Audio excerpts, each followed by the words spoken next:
Okay, brilliant. Okay, well, thank you, Ceri Dingle, to continue as the third speaker for the opposition. Thank you. I'm sorry that I'm a blank screen. I do apologise. I run an education charity called World Right, and we run what's called Citizen TV. And in fact, which relates directly to this debate, we're very passionate about citizenship, about democracy, about freedom, and about equality. And it's for that reason I want to argue that we certainly shouldn't recriminalise abortion, precisely because this is about living in a civilized society. And it's my belief that abortion should be provided to women under the law and in practice as early as possible and as late as necessary. In fact, I don't think there should be a law on abortion over and above a law which regulates medical procedures. It should be for women to decide what is best for them. In other words, to choose. And I would ask you to consider, and especially the student population, who I have to commend, and I commend your university for holding this debate, because too few people are even prepared to take part in this debate, which I think is disastrous and very tragic. But I would ask you to consider, is it better to force a woman who doesn't want and doesn't feel she can raise a child to go through with an unwanted pregnancy, or is it better to enable her to live her life in a way that she sees fit? Because let's face it, life is messy, sex is messy, sexual relationships are messy, and we know that unplanned pregnancy is a fact of life for women. Contraception can and does fail, accidents happen all the time. And women don't think, oh, it's all right, I'll just get an abortion. No one ever chooses a painful option if they can avoid it. But women do get into this situation. I've been in this situation, and it is awful for women concerned who are terrified about who they can tell, fearful of their future, at the mercy of the law, fearful even of going to prison if they can't face going through with an unwanted pregnancy. So if we ask ourselves, what is the best way forward for people who find themselves in that situation, I would argue all of us in this discussion and in this debate, we can't know that. We don't know what's best for that woman. Only that woman can know. And it has to be for that woman to decide. I'm sorry, I'm carrying on.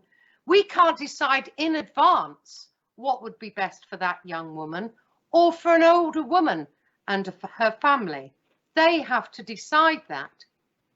And if you think about your own situation as a student, and I work with a lot of teenagers and students, university students, if you think about that situation, having to maybe give up university, being forced into having a baby against your will, is that what you want to do to your peers and your friends? Ruin their lives because you don't feel comfortable with abortion? You know, who are even these scientists to decide for that woman that she must be forced into having a baby against her will? And in fact, lots of people who go on and on about ignorant young women getting pregnant. In fact, if we look at the facts, more than 50% of abortions are provided to women who already have a family, who feel they just can't cope with any more. Is it your place? Is it my place? Is it our place to decide for them? What if later in life, this is you as a student and your family? Do you want to control your life, or are you going to hand that decision over to lawyers and politicians and the state and people who have a different opinion to you? And I think we also have to consider what's best for a society in which we are not going to agree on this. You know, people hold very different views. You know, great conviction, like, you know, Anne Widdecombe, great conviction, like Anne Furedi, in advancing the rights and freedom of women, have very different views, because I don't think we're going to reach a position where Anne and Anne will agree, where everybody is going to hold the same view on this particular question between different faiths. And therefore, I think there is only one civilized way forward, and that is for society to respect the views and choices of other people and leave it to them, for individual women to decide what is best for them.